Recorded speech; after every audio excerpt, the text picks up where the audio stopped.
Ja, mislim, da vse ekipe na tem turnirju so težek nasprotnik, sploh Japonci ogromen drsajo, hitri so, tako da ni bila lahka tekma, no, ampak težko prigrana zmaga.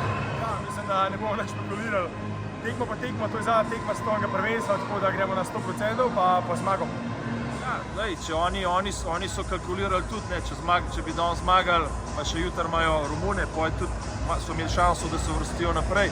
Tako da smo vedeli, kakšna tekma bo, ekipa, ki je zelo dobro igrala prvi 3 tekme. Dober začetek tekme za nas, dali smo 2 gola, ta igra ni bila ta prava, tako kot smo se želeli, ni bilo ta prave energije, nismo bili dosti agresivni, veliko pakov smo izgubili na modri liniji.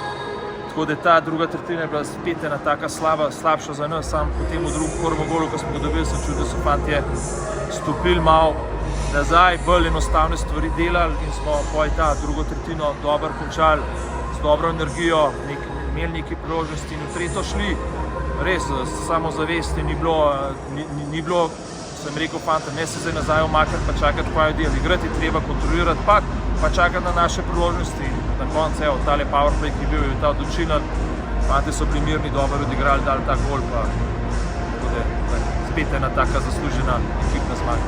Ja, smo rekli, da so nam ozirali, kaj delajo druge ekipe, gremo vsako tekmo posebej, tako da karkoli se danes naredi, bomo jutri zaključili tale turnir na najvišji ravni, probati to tekmo zmagati.